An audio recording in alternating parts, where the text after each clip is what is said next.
know where we're going, Excellencies, ladies and gentlemen, and it's into a very complicated climate future with significant security risks and massive humanitarian problems. We also know what we have to hand now, and I think our challenge is, in addition to thinking of what we can change, is also how to mobilize more quickly, with greater efficiency, and greater impact, the instruments that we have and what we can take to scale. And a lot of this, I suggest, is going to come down to that very complicated word, risk. And so with that, I would like to give the floor to Her Excellency Nicole Jeanine Lydie Roboti, who's the Minister of Economy and Recovery of the Republic of Gabon. I've had the pleasure of meeting the Minister on many occasions at such fora, and I know that we are in for words of wisdom from the Minister. Your Excellency.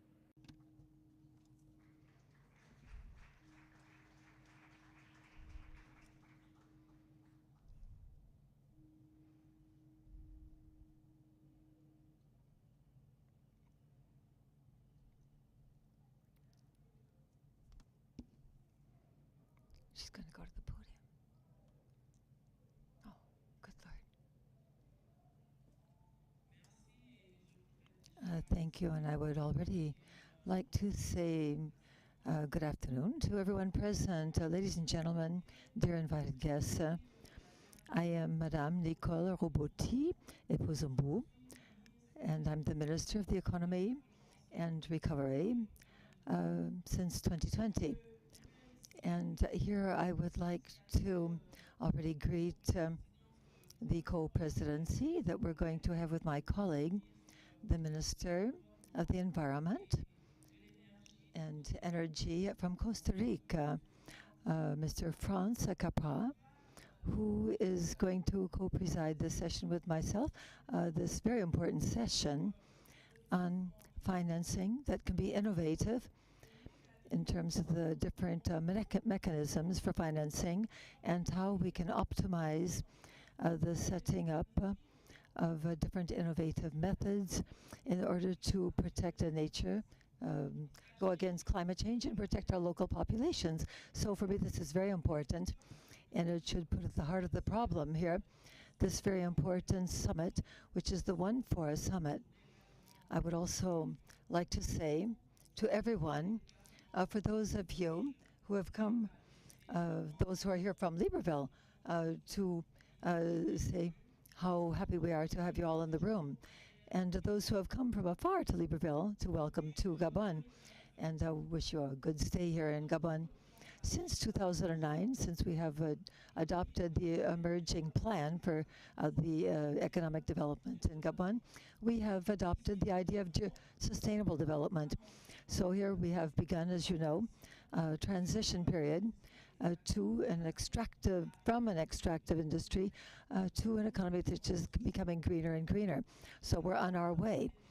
And so in terms of the decisions that have been taken, of His Excellency, the President of the Republic, Ali Bongo Ndimba, we have, for the past 10 years or so, and even more than that, we have done everything possible so that the country can be among those which are very much engaged in the fight against climate change and also the loss of biodiversity, or the preservation of biodiversity. And also together with his efforts and also together with the Gabonese people, Gabon should have, from the past years, should have taken advantage of certain financing that would have facilitated the fight against, or the struggle against climate change from now until the year 2050. Now, what we can see today is that today, through the different governments and also the population, we're trying to understand what we're talking about. And so what we can see today is that the green financing is still not replying to the different expectations of our populations. And so in the seeking of innovative financing methods, one of the questions that is often asked is if there is any type of financing that can be innovative or can come and meet some of our environmental objectives, and at the same time insist on a robust, inclusive, and our economy for our local population. And of course, the weight of the debt sometimes, especially here in Africa, the weight of the debt and public finances really comes to such a level so that it sometimes it becomes difficult for us. But we have to look beyond the carbon credit and to look for other instruments that might be able to be applied that could be new in their nature. And that will be the subject of our panel discussion today in order to complete the analysis towards this green transition. And so the different experts are very high level in this room, and we're hoping that you're going to help us and you're going to edify us with very concrete responses to the different answers that our populations are expecting. And so to let us know how we might be able to somehow have this fight against climate change, somehow benefit the local population, and also to go against climate change. So allow me to mention a few of these instruments. The subject of the meeting today is to see how we can use some of these market instruments to reply to some of these needs. And so these instruments sometimes are exchanges of different debts. As we had in 2008, for instance, together with France and Gabon, we had a conversion of debts. And another initiative was to be able to establish different biodiversity certificates. And another instrument was the one of the bonds, the forest bonds. And then now today we're talking about the green obligations or otherwise. So in addition to these different financial or sometimes sophisticated instruments, they are used sometimes for financing for environmental projects. And it seems to me that they also have limits that we can also discuss. For instance, there are lots of costs in terms of setting up those instruments. It's also a question of the limited capacity of our countries in order to be able to understand them and to actually set them up for our projects. And then, of course, there's the risk of the exchange rate, because after all, sometimes we have a launching of these bonds and they're set up in foreign currency. And then, of course, some of them are related to foreign donors. And then we also have sometimes a difficulty for measuring the impact of these different environmental and social measures. And so today we are trying to have some kind of means of calculation or methods that would allow us to somehow impose a certain methodology that would be more universal. And also in our different countries, we have a certain number of priorities which should always be included with the necessity of preserving the environment. And so our countries are really facing a lot of challenges. It is also important that the development that we're going to be developing during the meeting, this should allow us to clarify certain issues. For instance, if we look at the different the countries in the Congo Basin, and also for the Gabonese government in particular. And we could also, this conversation could serve as sort of an orientation for our initiatives. And for instance, some of these countries have experimented with different ways and means. And this should help us in terms of going towards the development of nature in a sustainable way. But of course, the basic problem, of course, is the insufficiency of the financing in favor of somehow preserving the forest and going against climate change. And so this, of course, is the basic theme that is mentioned in all the different terms. And so we always see this insufficiency of the financing in terms of helping our countries, which are trying to do as much as possible to preserve the ecosystems. And so we could also mention other sources of financing so that perhaps some of these international financial institutions and even regional institutions should be able to bring us perhaps more answers through different mechanisms and allocations of assistance in terms of the effort that we are making as countries in terms of going against climate change or preserving the forest.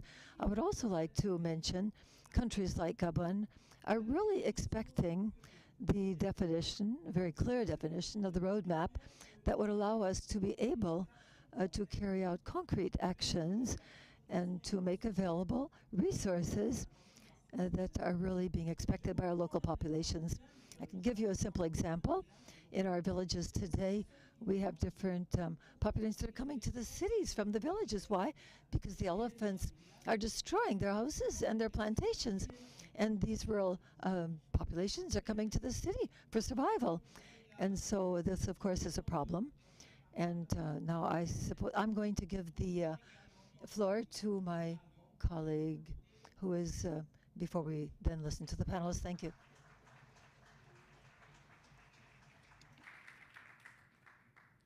Thank you, Madam Minister. It's a pleasure to be here, Minister Roboti, and to share with you. And thank you to the government of Gabon for hosting us, and the government of France. Finance, we have tried everything in Costa Rica, Madam Minister, everything, every trick.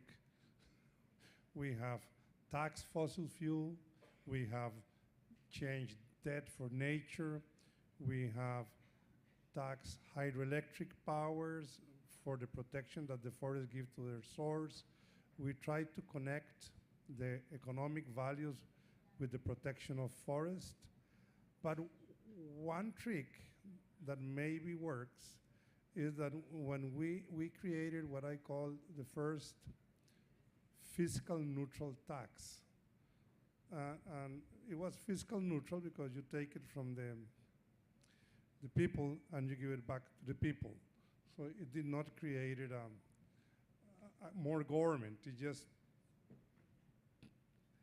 it took from fossil fuels consumption and gave it back to forest conservation. But it didn't give it to forest conservation in the abstract. It gave it to forest dwellers, to the population that was in the forest, to the population. So that made it very palatable in Costa Rica. It's a small tax. It was not more than, I'd say, 1 to 1.5% of fossil fuel consumption. And that went a long way creating the moral authority of government to protect forest and to compensate people for it. Debt for nature swap, yes, Costa Rica is now in a very bad situation of fiscal debt, trying to recover from COVID as well, and under a lot of stress. And we did suffer from the cuts in the finances. This was a very bad moment. Fortunately, we had just participated in some carbon markets early on in the year with the World Bank and the GCF, and the country received some $120 million worth of carbon markets. So that helped to reinvest into this program that created income to the rural communities, directly income to the rural communities. Our overhead is only less than 20%, maybe 15% in this environmental service program. So it's a very efficient program. And so that's one of the things that we do. Regarding nature, there is it's a longer term investment. Costa Rica now enjoys a very vibrant tourism sector, which is part and parcel of nature. So we sell green Costa Rica, and we sell it well.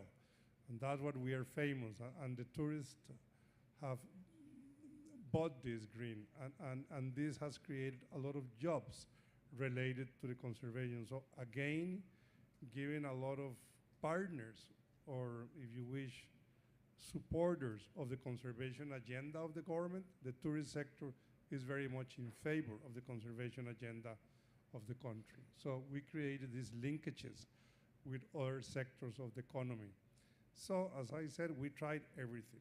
So not one thing fits all. We have tried every trick possible, and we're still trying new things.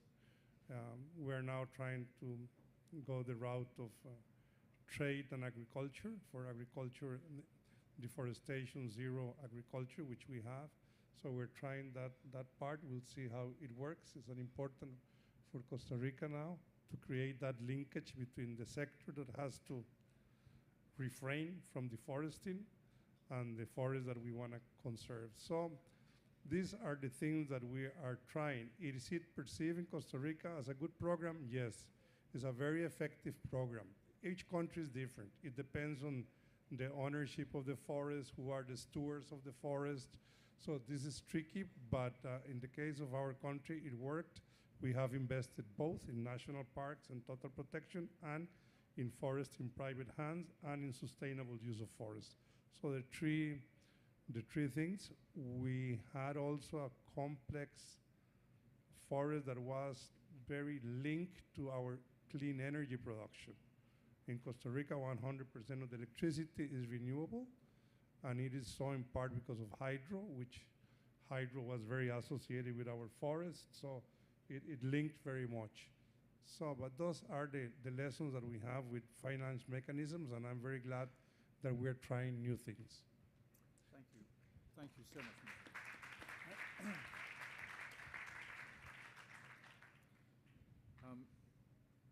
Ministers, thank you both so very much for that.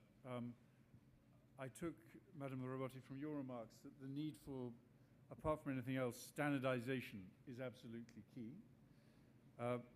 Minister Tattenbach, from your remarks, I slightly took the depressing thought that even if you do everything, that is still not enough.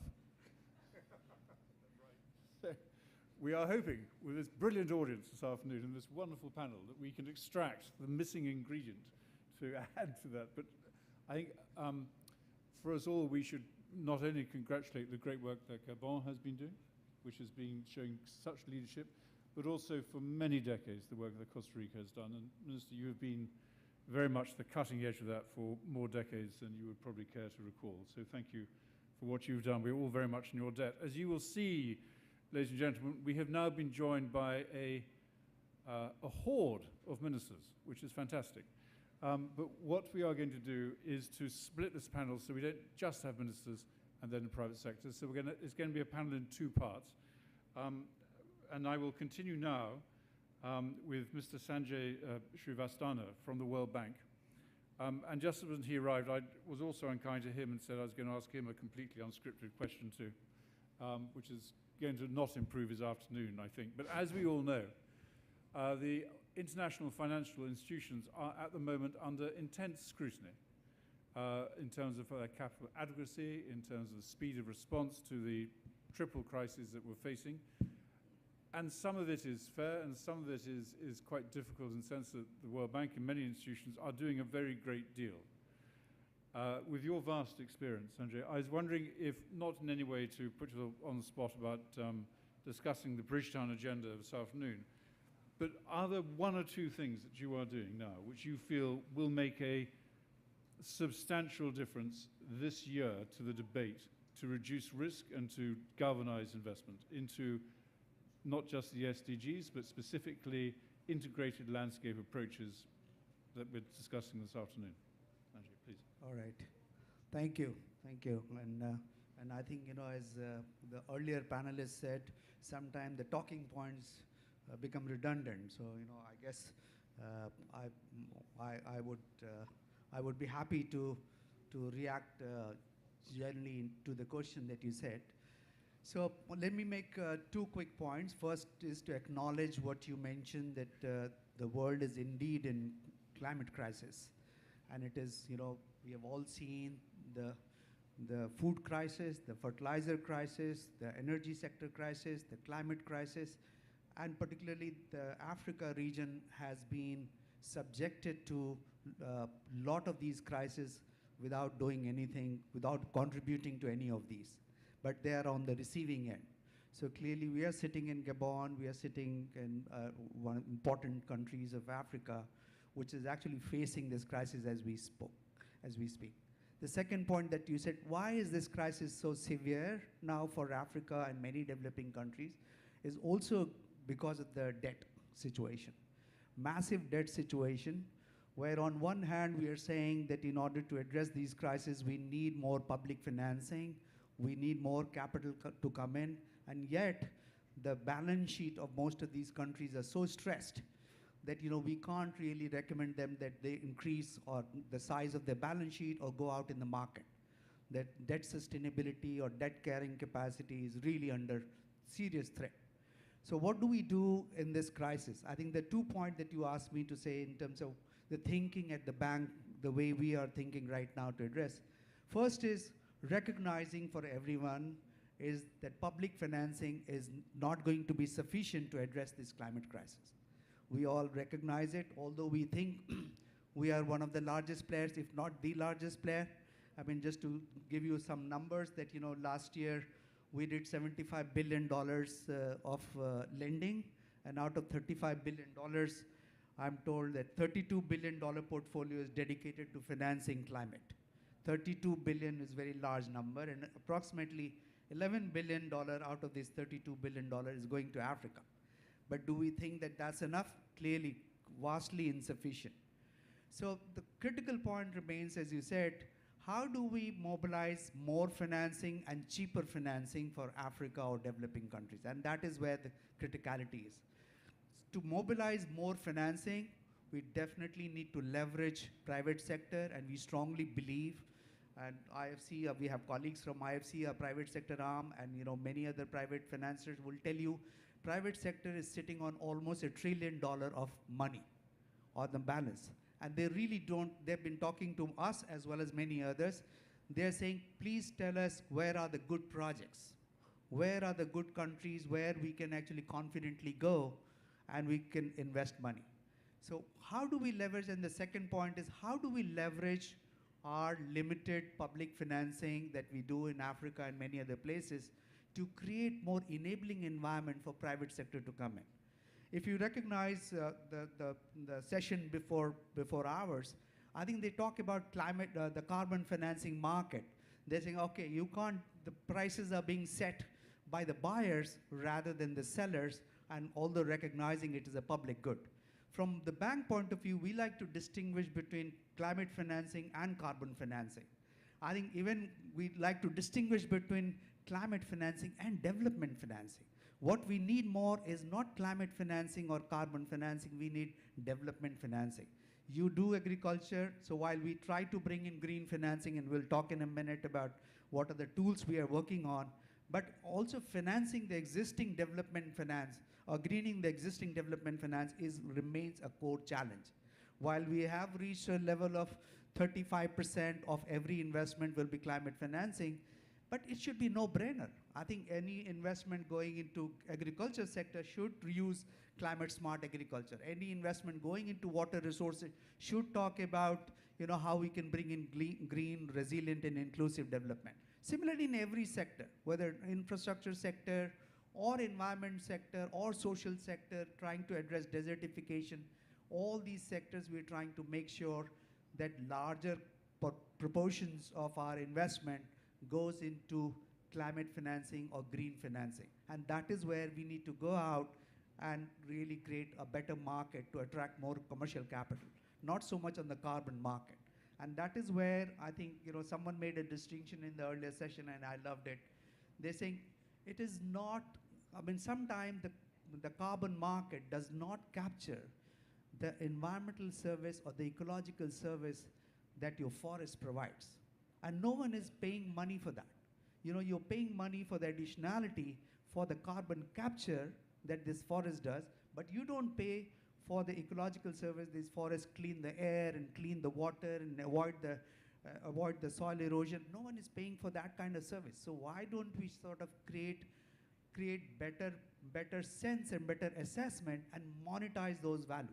And that is where I think World Bank, as Kanta announced earlier, we're also launching an initiative on natural capital accounting. And I think the minister from Uganda mentioned earlier that we need to put dollar value on what these forests are doing.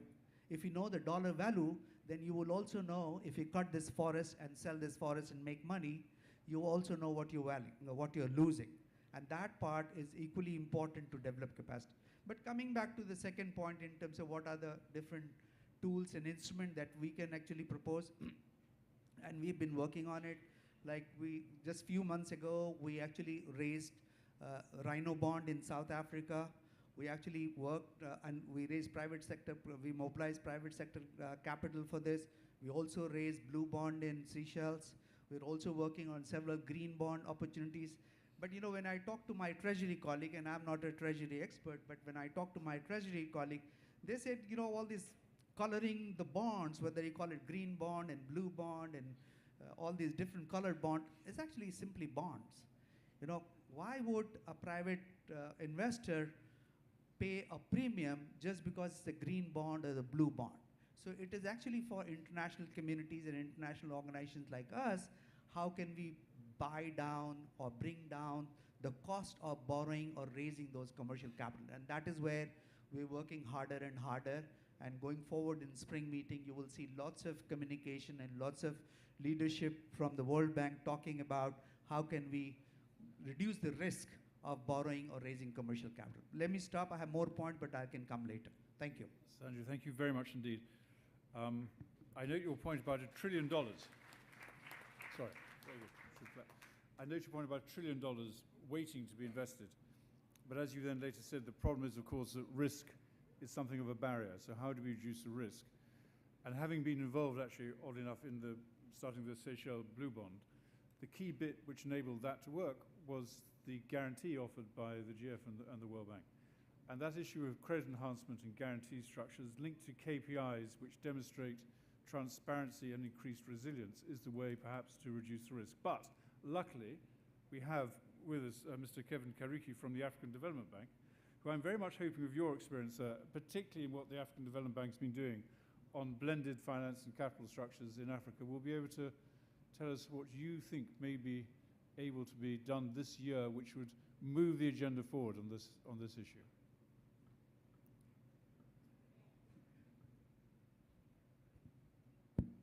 Thank you very much, Mr. Moderator, ministers and colleagues and panelists. I think the one thing that is a big challenge for us is the issue of establishing innovative financing mechanisms that can address nature, adaptation, biodiversity. But there's one thing that the colleague from the World Bank just mentioned, which is absolutely key, and this is the issue of the fact that there lacks metrics to actually measure these outcomes. And yet we all know that for you to be able to assess whether your outcome is successful or not, you have to put a value, or you have to worry about the value for money for which you have, you've entered. Or as they say, you have to put the bang on the back. In this case, metrics should enable to measure the reporting and results of impacts of those investments. And as I said, unfortunately, there are no metrics, and as such, there are no obvious equivalent for what we call net zero in biodiversity, nature adaptation. Yet, as the Paris Agreement calls for balance in investment between mitigation and adaptation. And for us, we all know that adaptation finance lags behind mitigation finance by a mile. So in response, and as we try to innovate at the bank, we need to propose something equivalent to what we call zero equivalent of adaptation, how it can be achieved. So to date, we have supported a number of REDDs, ecosystem services, biodiversity and offsets. And accordingly, based on our experience to date, we propose the following 4 mechanisms for developed countries, governments, and private sectors to increase investments in nature, adaptation, and the biodiversity. The first one is what we call debt for nature swaps. Here we are working to try and develop the nature for swaps, whereby donor countries will forgive debt, and the bank will help to restructure a country's existing debt obligation so that the savings in debt service costs can be channeled into preserving biodiversity. The second one, I think, we are very proud to have tried to lead this particular effort, is on the special drawing rights. In this case, by developed countries relocating and channeling the special drawing rights through the bank, which the bank is able to do by virtue of being a prescribed holder of SDRs, the bank's balance sheet could be strengthened. And we think we can leverage this 3 to 4 times to increase the banding lending capacity, including for nature, adaptation, and biodiversity projects. The third one is slightly different, but it's very unique. And this is something that we have innovated at the bank, and this is what we call the adaptation benefits mechanism. We are actually piloting the ABM, which I believe was included at COP26 within, I think, clause 6.8 of the Paris Agreement. And the ABM, which is akin to the old clean development mechanism, generates what we call certified adaptation benefits for sale by developed country governments and private sectors, who can in turn use them to report their contribution to genuine adaptation needs and countries. At ABM, or as we call it, views tropical forests as an adaptation asset, because the forest hosts biodiversity, which is core to nature's ability to adapt. ABM prices the certified adaptation benefits at a level that pays for ongoing management and conservation of forest and biodiversity. Lastly, and I like the comment that was made by the previous colleague here about issue of green bonds, blue bonds, and so on and forth. I will talk about forest bonds. Let's not talk about blue or color bonds. So in this particular case, we think that forest bonds can offer access to green capital. The bank has issued a number of multiple rounds of green bonds in the past, some of which have financed sustainable forestry and agroforestry projects. Once a sufficient pipeline of revenue generating forest projects can be defined, there would be absolutely no reason why not to develop a forest bond. And sort of we can try to raise a forest bond. Let me stop there. Thank you very much. Thank you so much, Mr.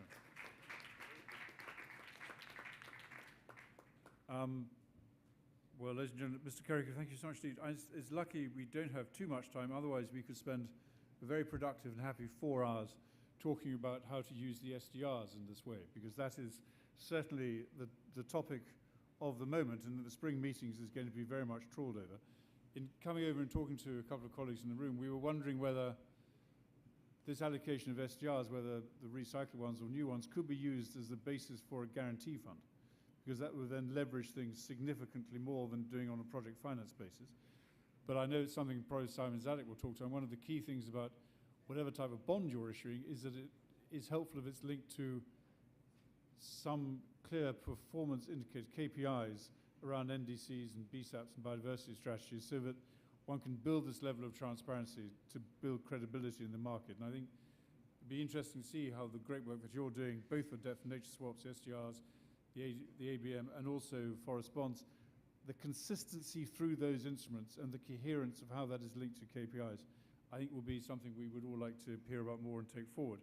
Which gives me now the opportunity to put poor Craig Cook on the spot, who is, as we know, the only private sector representative on the panel, which is a horrible thing to be.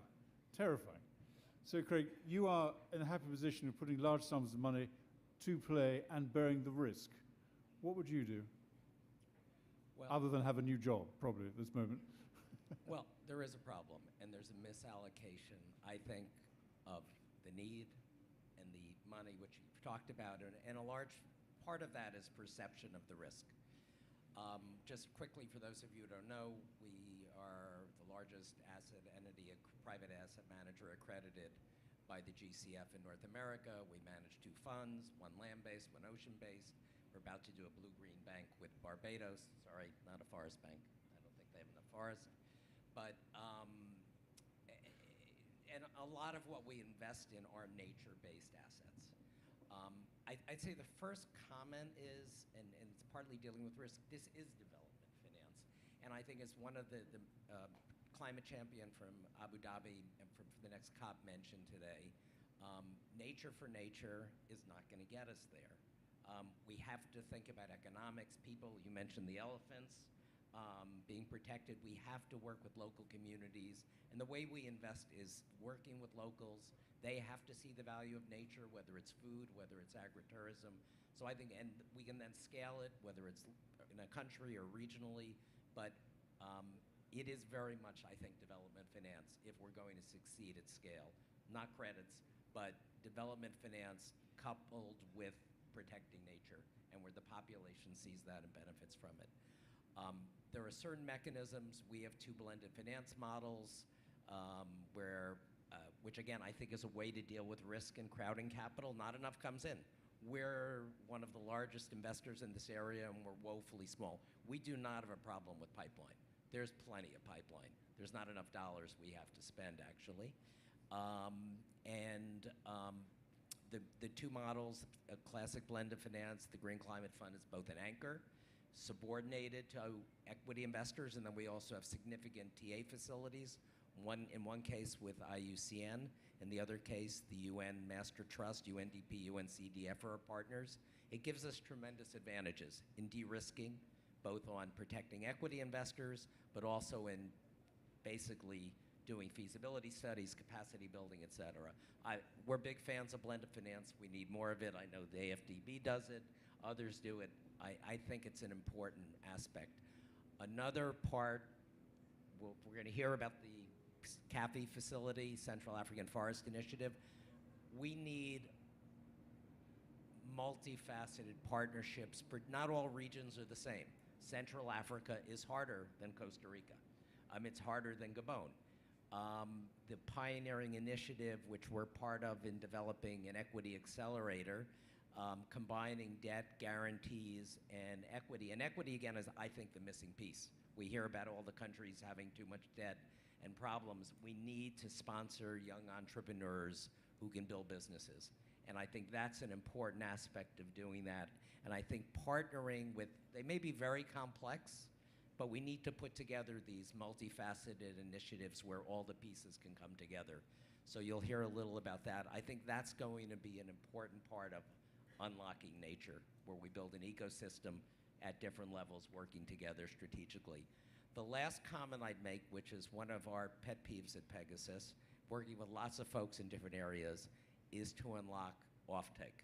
Because as an investor, when we talk about risk, if I'm investing in agroforestry in Jamaica, or if I'm investing in agroforestry in the DRC, if I can get corporate offtake in dollars, my risk profile, I can deal with insurance for crop insurance, I can deal with political risk, I can deal with currency, but I need to know I have offtake. And we're working closely, and that ends up having health benefits, food security benefits, but one of the things to protect nature, apart from getting corporations to buy credits, is I think for this greater nature group to bring corporations in, and some are there. I mean, there have been various sessions we've been around it, but CPGs, the Walmarts of the world, and in some cases, countries themselves. Speaking for my country, the US military can buy things. It's a huge buyer of food. Taking food from Costa Rica as an example, we're working with El Salvador on a project now, an agroforestry project. I think that can be a huge initiative in protecting biodiversity in nature. So quick thoughts. None of this is easy, but I'm pretty hopeful, well, reasonably hopeful. Quite hopeful.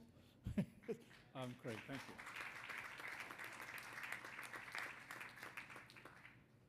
Craig, thank you very much. And that was very interesting, and particularly the issue around offtake agreements, which perhaps to some extent in some complicated areas could be supported by advanced market commitments, which could be supported by some of our friends from the IFIs and MDBs to make that work as well. So now, having done this marvelous intro, thank you very much, Craig, to Berta Pesci from, who's the head and started CAFI, who has been doing fantastic work around the region, doing a lot of blended finance, knows how difficult it is. It'd be very interesting to hear from you in terms of the constraints around technical capacity and the instruments which are available. what would you do after 10 years of doing almost the impossible? What would you do now to make it slightly more bearable? Thank you very much. Excellencies, ministers, and ladies and gentlemen, thank you for having me on this panel. So CAFI is the Central African Forest Initiative. It's a trust fund and a political initiative bringing together countries of the Congo Basin and also committed partners from Europe and Asia to support transition to more forest-friendly economies that are also helping these countries to fight against poverty. So it's a double challenge, as Her Excellency explained earlier. There are many other priorities and challenges that the countries in the region have to face. CAFI succeeded in raising substantial public funds for the region. It has become the largest UN trust fund, and it's only targeting the region, as I mentioned, to support both reforms and investments in productive activities, but using a little bit the old-fashioned model, if I may say, through development projects that are delivering results. And one of the key challenges that was already identified at the beginning when we set it up, but we haven't been able to address it properly, and we really hope we will do it soon, was how to create leverage and bring in additional finance, especially from the private sector. How to get markets interested in this region and interested in the kind of activities that we are talking about. So not interested in mining for oil, or not necessarily interested in mining for minerals, but investing into nature-positive, forest-friendly projects, because there are plenty of opportunities. This is a region where we have most of the countries, ministers can correct me, are net food importers. There are huge food security issues, so there's a lot of food production that would need to be done. A lot of the countries have very little populations connected to grids. Energy access is an issue. There are thriving forestry industries in the country, so there are plenty of economic opportunities that would need to be identified and then proposed to investors. And there, I contradict a little bit what Craig was saying, because I think in this region, there is an issue about pipeline. So there is an issue about identifying projects, identifying companies who have the track record to create the trust, the kind of trust that is necessary for investors to invest. So this is something that is a very important focus. And I understand it will be an important focus from the new UK presidency of CAFI to support these kind of instruments. So just very concretely, the kind of things that we are thinking about and that we are doing. So for the pipeline development, we recently approved a project development facility with the UN Capital Development Fund that for the moment focuses on agriculture. We will be very keen to do it in the other sectors that I mentioned, to identify those investment opportunities, to reassure investors that the projects are commercially viable and that they will be able to generate the revenues that are expected, but that also from a safeguards point of view, will not get us into trouble when it comes to social environmental impacts or working with communities. So this is a very important piece that we already approved, that we are launching now. And as I said, we would like to branch out into other sectors, the ones that I have mentioned. We also started developing last year payment for environmental services, very much inspired by Excellency's country and experiences in Costa Rica, and use it not just as a mechanism for the farmers, but also in this broader context of creating economies and entrepreneurs who actually can have a market advantage because they're being compensated, they're getting a premium. So for the moment, we seek to use the public funds that we have mobilized to kickstart this, and then hopefully it will become the kind of self-sustainable mechanism that we can see in some other countries.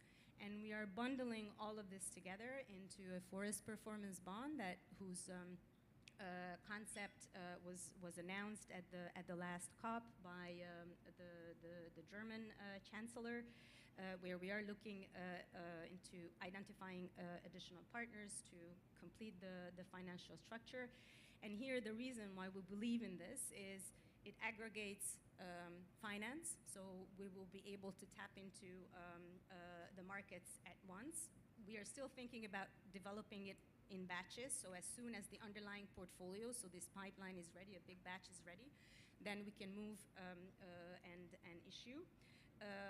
But also because we feel that this is something that is important to show that it works in the region. So for example, the investments that we are making in investment companies who have maybe a global mandate, we are putting funds into this through this project development facility and asking them to create a Congo Basin tranche.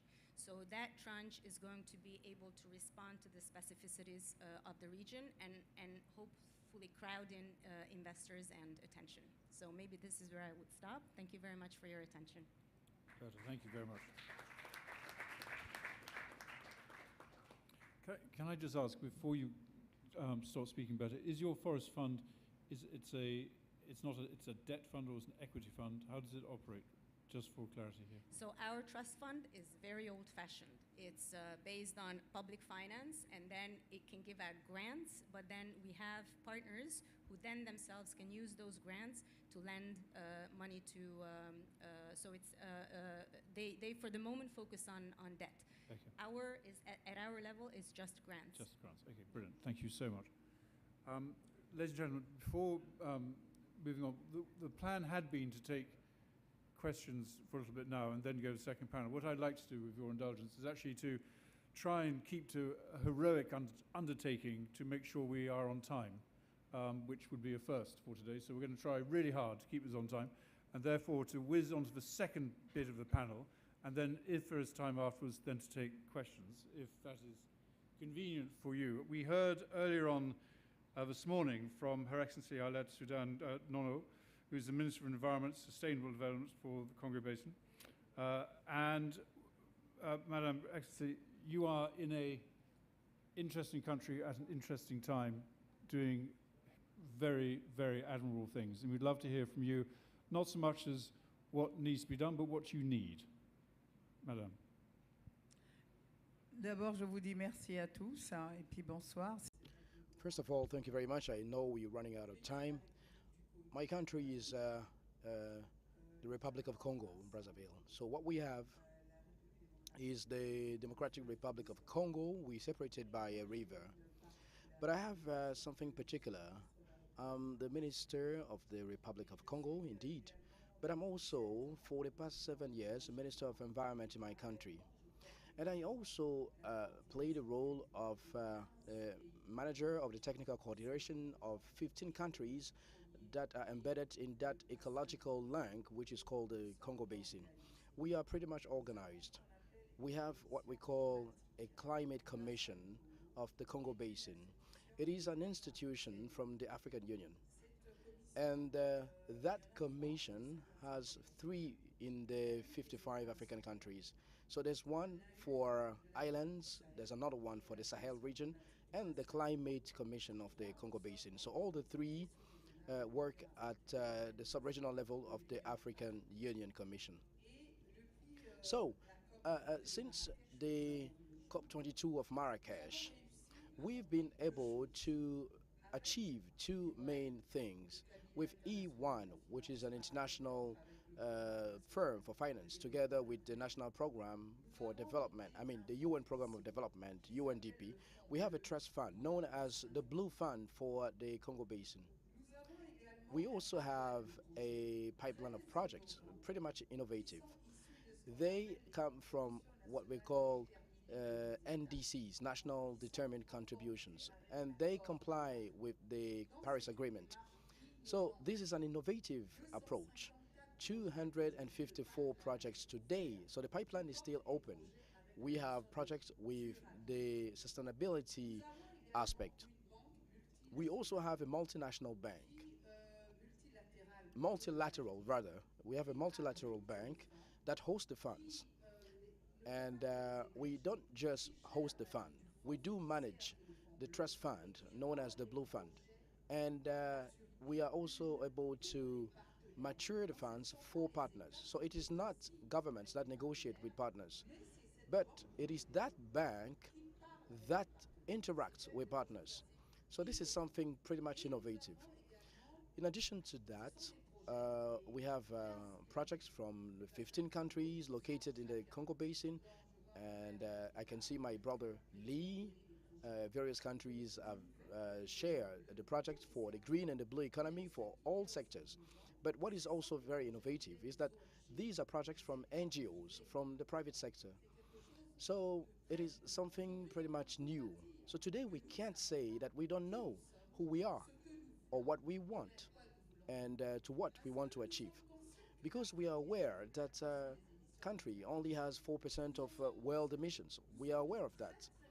We are very good students in terms of attenuation, and that's why I appreciate this One Forest Summit, because this is an opportunity for us to share those things. The Congo Basin today has about 5 billions of tons of CO2, and and that's what I said. But there are 31 billion tons of CO2. So we cannot always say that we are within the climate emergency, because population from the Congo Basin are suffering. And we give the impression that we have not identified structuring projects that leads us to energy transition and sustainable development. And that's what we don't understand what's going on. We don't understand. We do have a trust fund. People keep turning and turning around stakeholders that we are. But I cannot be told that they know who I am. I'm sorry, I apologize. And that's unfortunately what I say to partners. Collaboration, partnership, yes, but not by ignoring us. That's not possible. Today, we do have that tool, the tool for governance for our basin. We collaborate with my sister from CAFI because we signed an MOU. The MOU and the blue economy is considered. We sign with partners, but generally, partners ignore the funds that we have. And that fund is hosted by a bank. And we are given the impression that we have to look for projects. We don't need to find them. We have already identified them. So therefore, you understand, we are good stakeholders in terms of adaptation and mitigation, because we render ecosystemic services. Therefore, we need to find an alternative economy for our populations. Our populations need that economy. We cannot undermine certain things or our natural resources. We cannot be told that when we get to Glasgow, we have to guide carbon industries, and we are told to look for fossil fuels without even a transition that we can fund. So today, I think that very step of One Forest Summit is a key moment. I would like to take this opportunity to France and Gabon for this meeting that helps us voice out and to explain that we will move forward to the acceleration of the green lungs that we consider with the Amazonia, with Borneo, Mekong in June, under the United Nations auspices. I visited the Secretary General 15 days ago, Antonio Guterres, with the instructions of my head of state, Denis Sassou Nguesso. So we agreed that by June we will host the summit of the 3 forest basins that represents 80% of the global biodiversity. So this is what we are. We just came out of the COP15 of Montreal.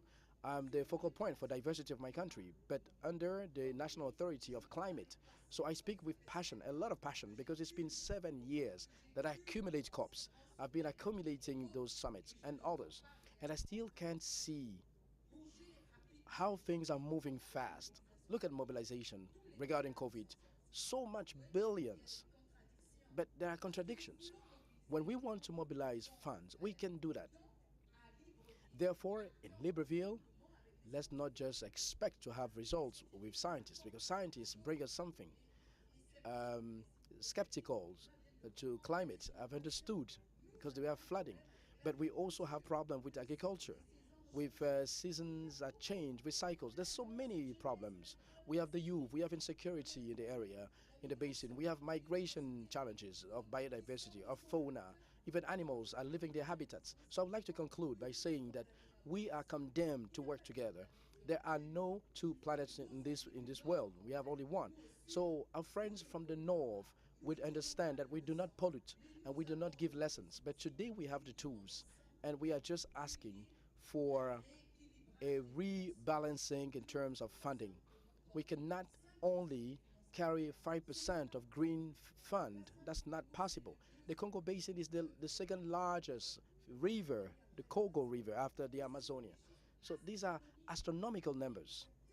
And there's so much happening on that Congo Basin. So today, we talk about funding, innovative funding, and I really wish we had a partner that moved towards the Bank of Development of Central African States that got the award through a transparency procedure with EY, with UNDP, together with GIZ and all the partners, with AFD, the European Union.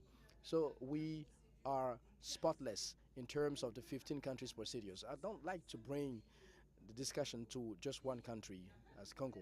We don't have any problem. We represent 0.05% of deforestation rate. So we don't have any problem. We have a very nice contribution NDC, but we speak on behalf of all the countries of the basin because we work within a coalition and we know who we are. We have a pipeline project, we have a trust fund, we have a bank, and we wish the private sector took the risk for, and even banks took the risk so that the private sector may support us. This morning, I talked about carbon credits on Article number 5 of the Paris Agreement, which is quite a good instrument. We talk about RED Plus with carbon credits, the sovereign carbon credits. So we are asking for the implementation of that mechanism. But injustices also lies there, such as the climate injustice. Northern countries have access to those rates of carbon credits, the sovereign carbon credits, and we are left on a voluntary carbon credit, which is between $5 and $8. So you can understand the worries or my frustration, because behind me I have populations that are suffering through our countries on a daily basis. Well, on a note, that's what I wanted to share with you, to speak from my heart, We don't want to do just politics. We need to move into actions right now. Thank you very much.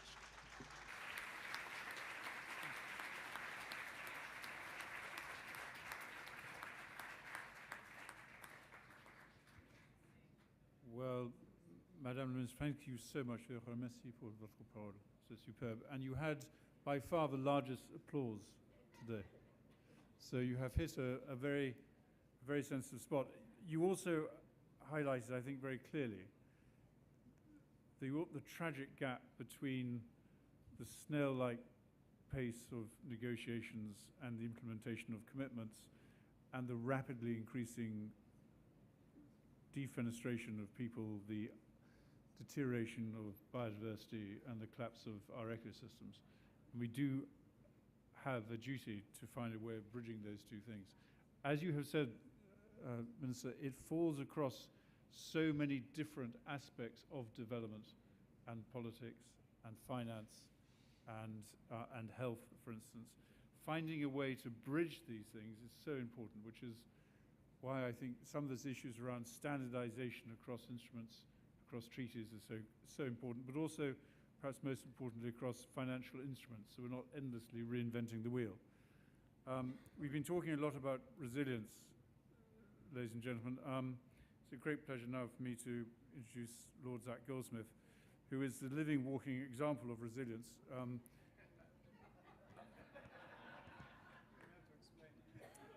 I've had the great honour of knowing Lord Goldsmith for many years, and this is the first time I've actually been able to speak before him. So, and he always speaks so much better than me, so I thought I'd just get in first. But only to say that Lord Goldsmith now, during various governments in the UK, has now collected a wide range of titles as Minister for Commonwealth, Overseas Territories, International Environment, Climate, Forest and Energy, and has, I think, really done an extraordinary job in the last 3 or 4 years in providing not only a very coherent but a very articulate and very heartfelt exposition of some of the problems we're facing. And certainly, and I can speak as a Brit, we are very grateful for what you've been doing, Zach, for our health. You have also been covering a vast number, the different hats that you cover are now so wide that you cover a vast number of frameworks and a vast number of sectors. And I wonder, with the idea today of trying to find what are the key things that we can do this year to make a difference, what you would like to contribute. So. Thank you so much. I didn't know where that was going. I have been described as a political cockroach in the UK. They can't get rid of me, no matter how many prime ministers we get through. Look, I just want to pick up on one point before I answer directly, a point that Arlette just made in her very impassioned speech. And she mentioned the world's reaction to COVID.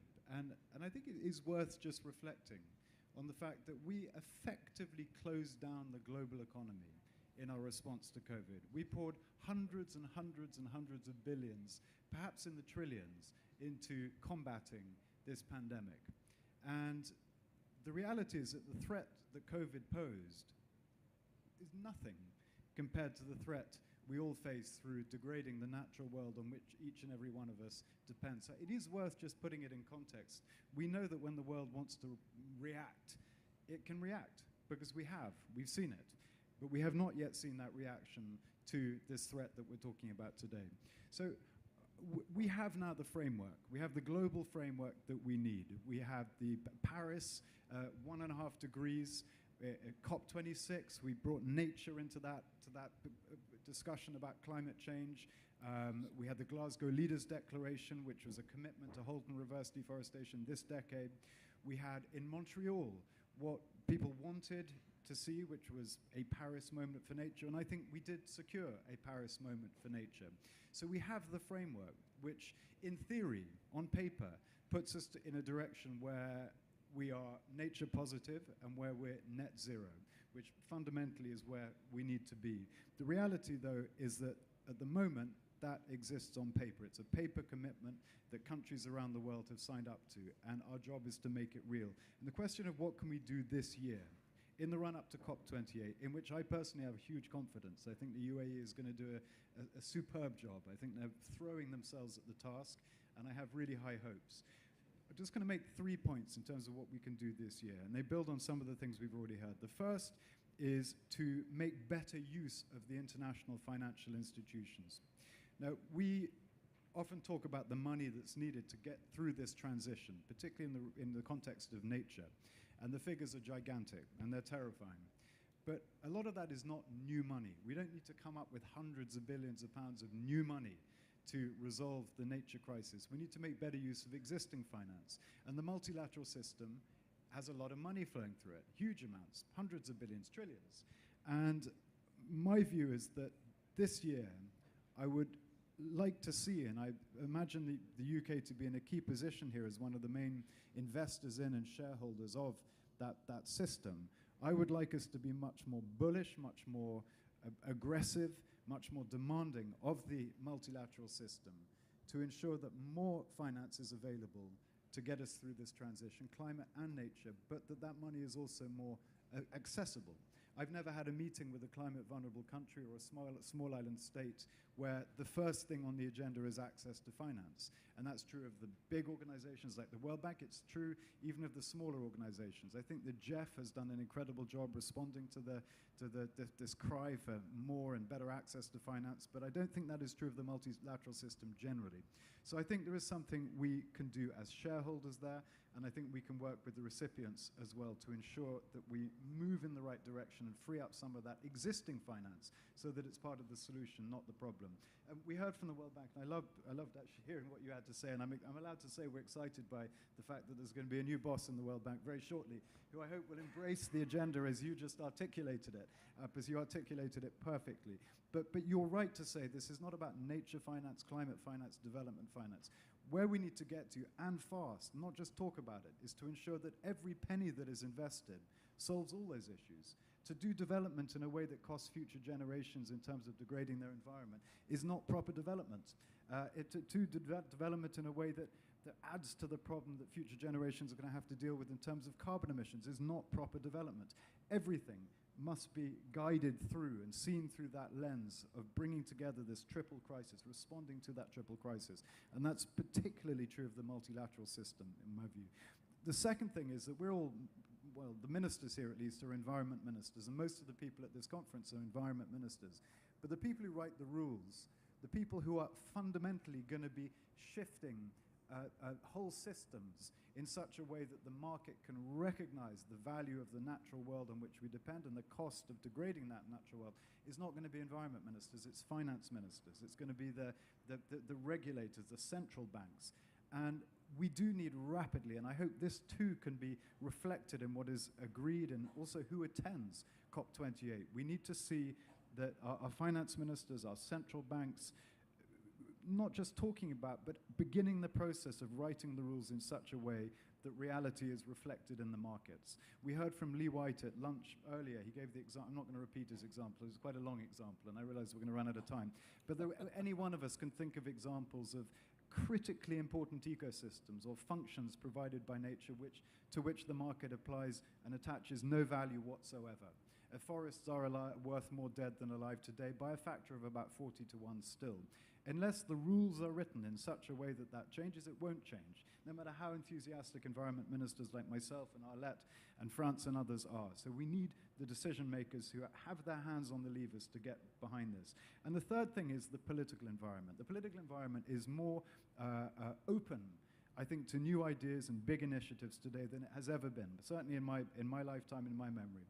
And one of the things that came out of COP26 was the Glasgow Leaders Declaration. COP27 took that and turned it into the FCLP. I always forget what that stands for. And the FCLP has in turn, in Montreal, given birth to the idea of these country partnerships where donor countries, the private sector, the IFIs, and so on come together to help individual regions go through the rapid transition that we need. So we saw the JETPs being launched in Glasgow, the Just Energy Transition Partnerships involving Indonesia, Vietnam, South Africa, huge amounts of money, all geared towards helping those countries move towards clean energy infrastructure ASAP. We don't have the equivalent for nature, but that's what will come out of the FCLP. That was what was agreed in Montreal, and I'm really excited about the prospects of that. The French, the Americans, the UK, lots of donor countries involved in this, working with those forest nations. And I hope that this year we'll have something that we can actually be proud of by the time we all convene again in COP28.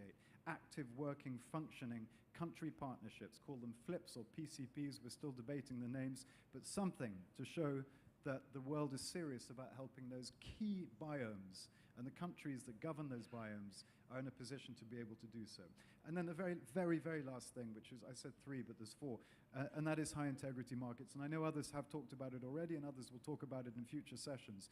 But your point, Justin, about standardization is more important in this area of high integrity markets than anything. If we want the market to have confidence in the emerging nature, biodiversity, and carbon markets, there needs to be an understood, shared, mutually respected standard, a high integrity standard, both at supply end and demand side, and that doesn't yet exist. My view, and I know I'm not speaking for everyone here, my view is that a high integrity carbon market is one that already takes into account nature, ecosystems. If it doesn't, then it's not high integrity. But I would love us over the course of this year to see the emergence of a single gold standard high integrity carbon and nature market in which the private sector will have genuine confidence, because that will unleash huge sums of money, which we know is there, huge sums of money to help countries like the Republic of Congo, like the DRC, like Colombia, like Brazil, actually put a value on those things which we all rely on at the end of the day. And that is something which I hope we can see some real progress on this year.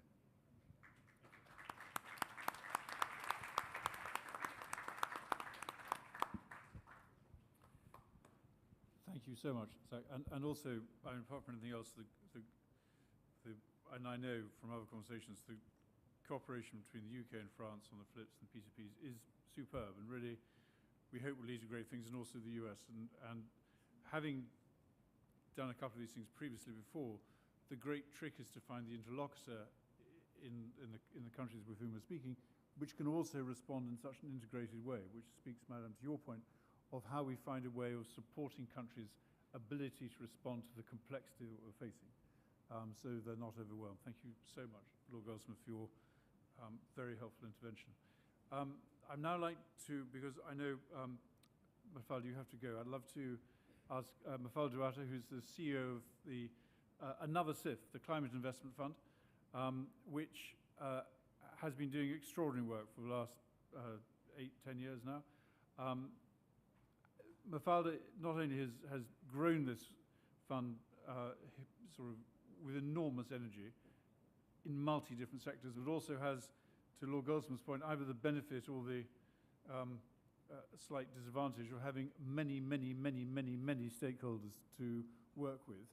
And I wonder, Mafalda, if you can, just from your experience of these last years, what is it that you would like to do differently to make what you've been doing at the CIF work better, and the coordination around the multi-stakeholders that you're dealing with? What is the, to Lord Goldsmith's point of how we all need to work together to do this, you are the living example of how that might be possible in the CIF. Thank you very much, Excellencies, and thank you to the government of Gabon for the hospitality. My first time in Gabon, even though I've worked many years in Africa, it's actually my first time in this country, so thank you. Thank you very much. Well, you had posed me a question there, and now you're posing me a different one. So I'm going to answer your first question that before we actually that you posed to me there. What are we bringing this year in this area? We launched a new Nature, People and Climate program last year. And this drawing from the experience, the climate investment funds have been investing in the forestry sector for many years. In Africa, in the hearts of, or the lungs of the world. So we have investments across the regions. And have been able to pilot very interesting mechanisms. And so we are talking here about, for example, payment for ecosystem or environmental services. We have in our pipeline examples of the power of this instrument, both from a climate perspective and from a development perspective. And I echo the words of Lord Goldsmith about, it is about thinking about these issues in an integrated manner. It is climate, it's development, it's biodiversity. We have seen these payment for environmental services mechanisms be extremely powerful in driving mitigation adaptation results and in other important development results, food security, for example. We have evaluated, we have done third-party evaluation of what these payment for environmental services do. I think Costa Rica will have the example as well, the minister is there. But in terms of food security, for example, the impact that it has had in decreasing the impact of food insecurity. Private sector, we are talking about private sector. It is true that it's more difficult to engage with private sector. We have a large portfolio in the energy sector and other sectors, and it's a lot easier to mobilize private sector investments. But even in the forestry sector, we have some examples of engaging with private sector under PPP models and others, where, and I'll come to this point, which is, I think, key is using this public capital, as been said as well, very judiciously and in a flexible manner. Sometimes, as you said, and the colleague here was saying as well, sometimes what you need is equity. And having the possibility of having this public capital play this role of, being an equity holder or providing debt at whatever terms are necessary or in what position is necessary, it's really important. We are supporting, for example, a PPP project in a neighboring country here, Ghana, where they are doing sustainable teak plantation and also planting indigenous species and allowing agroforestry to happen at the same time, so the impact on the communities. And then I would like to talk about one other, which we are also partnering with CI on. We have been pioneering also this mechanism, dedicated grant mechanism for indigenous people and local communities for a number of years. This is a mechanism that was designed by the indigenous people representatives across regions to really support them. They are the greatest stewards of forests. to basically support them in maintaining these forests while enhancing their livelihoods. And again, the results are extremely impactful to the extent that now in the context of our new nature program, we intend to scale that up and expand that mechanism.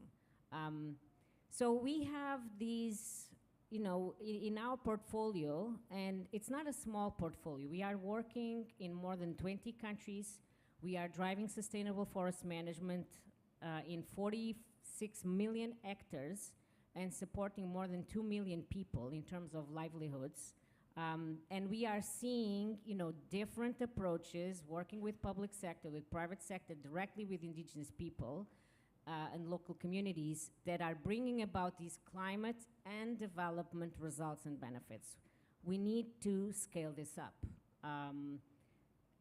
And this is what we are going to try to do with this new program. We know the demand is very large. I mean, the Minister of Congo was just referring to, the needs are quite large. There is a pipeline of projects. It is possible to do a lot more. So we will play our role, try to play our role, and really, but doing it in a way, as I said, learning from the lessons, what can be scaled up that has proven to be quite impactful, but also driving this understanding that we, as you said, integrated landscapes. We need to look at landscapes in an integrated way, and really need to think about coastal areas, peri-urban areas, agricultural land, forest land, and the interactions, and what are the sort of investments that will ensure this holistic approach and thinking again about climate, development, biodiversity. Let me stop here because I know that we are running behind and I also have to leave. Thank you very much. Mafalda, thank you. Mafalda, thank you very much indeed. And this issue of integration, obviously, Zach, no, it's fine. Thank you so much. Thank you very much, Mafalda. Integration is key. Before we come to them, there are two more interventions which I would love to hear first from Simon Zadek, the CEO of Nature Finance, who is doing a vast amount of work on the issues of biodiversity credits, nature credits, debt, but also has been looking in many different ways at the issue of governance and what is required for governance and how we can take that forward this year to get some consensus, to Lord Goldsmith's point, about standardization and the process of governance within that, so that Sanjay's point of building everything together actually has a chance for success. Thanks very much, Justin. And I know we're short of time, so I'll keep my remarks limited. Perhaps I'm going to start in a very slightly different place. The point perhaps has not been made strongly enough that the financial community that we're all seeking to crowd in to the nature space is really risk unforgiving. Yeah, its focus on risk is unremitting, and clearly it is figuring out more and more quickly how to price nature-related risk. And that actually means that we're fighting an uphill battle not to be increasingly penalized in nature-intensive countries that are at risk due to nature deterioration. And we've seen this already in the climate space, where the cost of sovereign debt to climate-vulnerable countries, almost all less developing countries, has increased exactly because climate-related risk has been integrated into investment decision-making. And so our need to develop financial instruments is not simply urgent because of the deterioration of nature, but also because we see increasingly financial and capital markets pricing in nature-related risk, which in the main will penalize countries that are nature-intensive and at risk. Yeah, so that's, I think, a sort of piece of the equation we need to be well aware of. Then kind of moving on, perhaps just to highlight two of the, in a sense, countervailing positions. One is KPI-linked sovereign debt instruments, and that's already been referred to briefly. And one is biodiversity credit markets and obviously carbon markets, which we've also talked a little bit about this morning. Perhaps I could just spend a minute or so on each and then, Justin, pass it back to you. So we've seen $2 trillion worth of use of proceeds bonds, so green and other label bonds, since 2011 in the sovereign and in the sub-sovereign space, all focused on commitments to spend money on green things or social things in a whole variety of different ways. And what we now know, 11 years on, is that it has led to almost no reduction in the cost of capital to borrowing countries or indeed companies. And so the shift from use of proceeds bonds, what we've traditionally called green bonds, to KPI-linked bonds, becomes really an important next stage in the way we think about paying down nature and climate advantages or performance gains in return for reductions in debt servicing costs. And I recall perhaps the opening comments that you made, Justin, of the context that we're in that obviously has many dimensions, one of which is obviously the extreme debt distress of a growing number of countries around the world, particularly on the African continent. Actually, the innovation has not yet happened on the continent itself. We've seen Chile and Uruguay issue KPI-linked sovereign debt instruments, offering to deliver against various outcomes, particularly renewable energy and covered forest in the case of Uruguay, in return for either step-ups or step-downs in the cost of capital, as well as, mentioned earlier, the cases of Belize and Barbados, that has been a more extensive process of refinancing linked to nature and climate KPIs, obviously with the need for that growing amount of credit enhancement coming from largely the DFIs or the MDBs, the World Bank, the IDB, and many others. Now this obviously carries a huge opportunity, particularly in the context of a moment where so many developing countries are facing debt distress, and the World Bank and a group of other DFIs and private sector financial institutions have created the Sustainability-Linked Sovereign Debt Hub, so a facility to advance the use of KPI-linked sovereign debt instruments, drawing in the MDBs and credit enhancement opportunities to try and plug together and address simultaneously the challenge of sovereign debt financing, debt burdens facing developing countries, and the opportunity of reducing those debt burdens by offering up, if you like, KPIs linked to specific nature and climate outcomes. And then cutting across to the second part that you asked me to cover, this morning, in the context of the GEF paper submitted to the summit, we talked quite extensively about biodiversity credit markets, the links perhaps to carbon markets as well. And it's clear that for better and potentially for worse, these biodiversity credit markets are now going to emerge. Some of them will be pure certificates in return for, in a sense, philanthropic or bragging rights of investments or philanthropic contributions by corporations. Some of them will obviously be linked more closely to carbon markets, the point that Lord Goldsmith made, that sort of desire for a more integrated set of credit opportunities. Some of them will be insetting, investing in nature productivity growth down supply chains. So, say a cocoa producer or a coffee or a chocolate producer like Nestle investing in soil restitution down their supply chain, and in return, if you like, getting credits or assets that can sit on their balance sheets. And all of those different biodiversity credit markets, I think, are going to emerge over the next 2 or 3 years. And particularly, I think, this year, a lot of the rules of the game will be set. Last couple of comments, and then I'll pass back to you.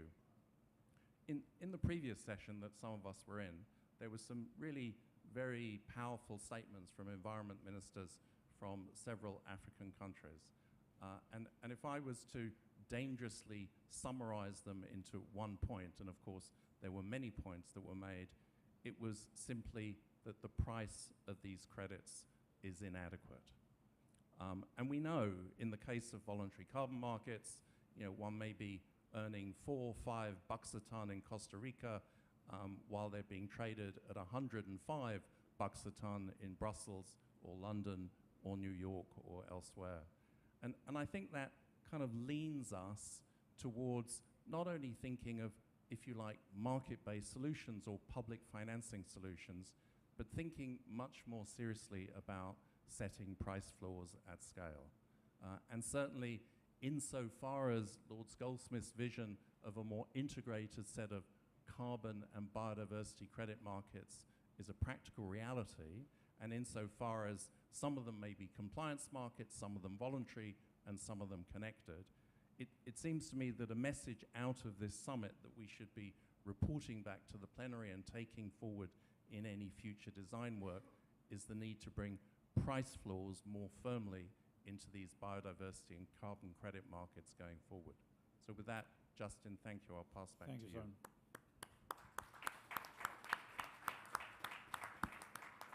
Thank you. So the issue around coherence, integration, standardization, and a price floor is emerging as a common theme here. I know, and thank you for that.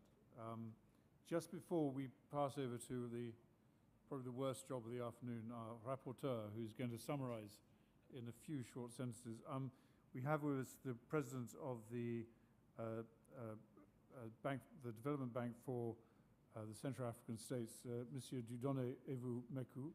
I know, sir, that you wanted to make a very few short words just to say what your bank is doing, and I would ask if a microphone could be brought for you. That would be brilliant.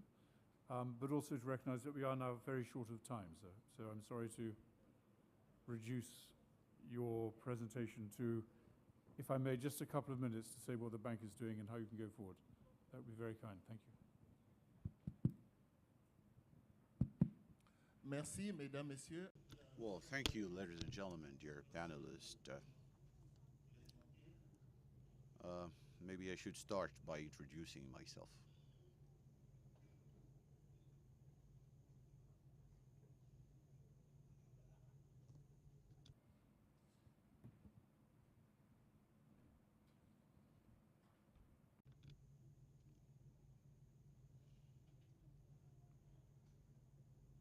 Merci beaucoup. Well, thank you, Excellency, ladies and gentlemen, ministers, dear panelists, honorable participant. I only have 2 minutes. I'll try to stick to the time because Madame Sodom said many things that I could have said, so I'm just going to go to the essential. I'm Mr. Evu Meku, the president of Central African Bank Development, headquartered in Brazzaville. That bank was created 23 years ago. As you can see the name, the role is to support states, either from the public or the private sector, in the framework of their project, their economies. So for some time now, I am the chair of that bank, and we have launched a program which consists in participating in programs and large projects on environment. That it is in that framework that we've been the bank that hosts the Green Fund of the Congo Basin. So as she said, we've been very competitive and we've been retained, well, to host this Blue Fund. So my pleading is the fund exists already. Now we are setting all the last component of the fund. So I'm just going to make an appeal in front of this audience and the panel, because this is a word today. We are just waiting for you to open your portfolio to come and fund this fund, which is supposed to finance these projects of the fund in Central Africa and also elsewhere. So now to talk about the bank, given that we've just come we are setting a strategic plan for the next 5 years. And we named it 23-27. It's the Azobe plan. And Azobe, for a little story, I know there are some who are well conversant with it because we are talking about the forest. It's a tree in the Central African ecosystem. That tree is very tall, very impressive. That is why we've chosen the name. So just to tell you that we didn't choose it at random, that means that we have to commit to a sustainable project. This is what, for the time being, I can say. I think I stuck to the 2 minutes allotted to me. Thank you. Thank you so much. That was extremely punctual and much appreciated. Thank you. And also to congratulate you on what you're doing as well. So the person whose sympathy is most deserved, our poor rapporteur, Ms. Sanjan. Okay, let's see if I can do this in 3 minutes. Let me just sum up what I heard from some of the ministers first.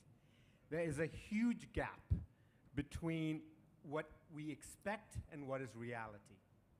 And I think we're all feeling this. And every conference we've been to, we've felt it. The expectation versus reality is massive. Second, we've tried everything in the case of Costa Rica, and we still keep trying, which means our job is never over. And we shouldn't expect it to be over. It is a continuous target to pursue. The third I heard is that we are condemned to work together. So whether we like it or not, the Global South and the Global North are locked in this partnership, if you'd like. But the plea you heard from the minister from the Congo, Republic of Congo, was extraordinary. We've heard it before. And it's this coupling of the success of the Global North with the future of the Global South. You cannot hold us back in your pursuit of a way of life. We have to be partners in this together. The Global South has stressed a balance between our balance sheet and the debt capacity, which is high. Public financing is clearly not enough. There's $1 trillion sloshing around in commercial capital, and if we don't tap that, we'll never get there. There's a misallocation of needs, and which comes down to a misunderstanding of risk. Measures are inadequate. KPIs that we have today are inadequate. And we should use institutions to de-risk private capital. And a couple of smaller points around capacity that exists today in the Global South. And then on the second panel from the Innovative Financial Innovation in Financial Instruments and Good Governance, we heard from Minister Goldsmith about the public commitment that has been made at COP15, and I think that was an extraordinary moment of achieving 30% by 2030 or sooner on land and in water. But so we have it on paper now. Now we're on a race to get things done in an actionable way here and then onwards to the UAE. We clearly need the equivalent of the just climate transition that we're seeing in the energy sector for nature, and whether you call it PCPs or flips, it doesn't actually matter. It is just bringing them all together.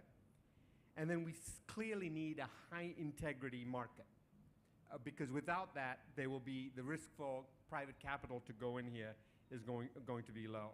And then two last points that were really well made.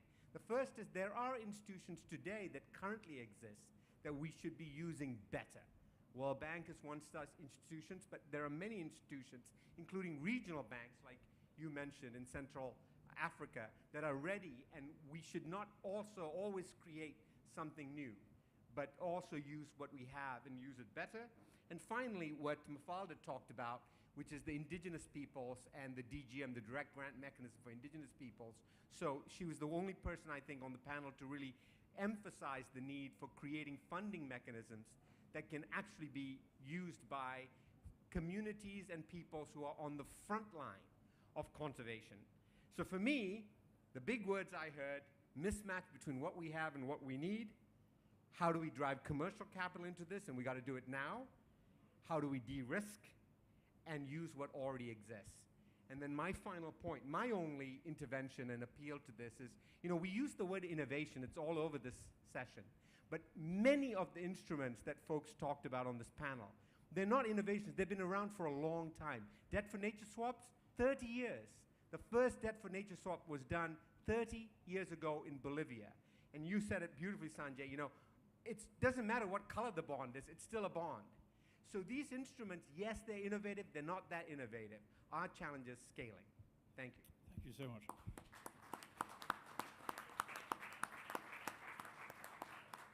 If you will allow me, Excellency, ladies and gentlemen, thank you. That was an admirable job doing an impossible task extremely well, so thank you so much for that.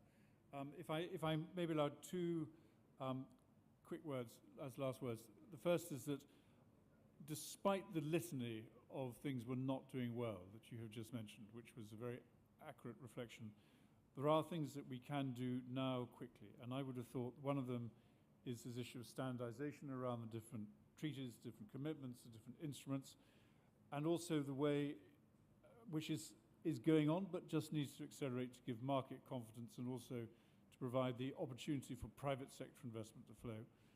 And that may be, I think, a real focus on how capital is aligned to NDCs and also to biodiversity strategies, but also to the way in which we really focus on enhancing credit enhancement and guarantee structures, because that is the door which will unlock the private sector investment. And then also, just to reaffirm what Lord Goldsmith said and acknowledging Razan bin Mubarak, who's just appeared, the UAE COP28 is a fantastic opportunity. And it's fantastic that what you've been doing these last few months since it's been announced that you're doing this work is really mobilizing a vast community. And I know that you have not been on anything other than an aeroplane for weeks and weeks and weeks. The temptation to think that the UAE COP is just going to be another COP is something we must resist. We are now at the tipping point, and we are now out of time. This is the COP that has to make the difference. And as Lord Goldsmith said, he has every confidence that we have. And if I may say, Madam Minister, with leadership such as yours and the clear, articulate way in which you have said so many of these things so wisely and so well, we are in good hands here in Gabon. I know that your influence is not limited merely to Gabon, but stretches far across this continent elsewhere. So thank you for your kind attendance this afternoon and for your words that you have said, and also for these poor panelists who sit here, the last remnants of what was once a large selection of people. Thank you so much, everybody.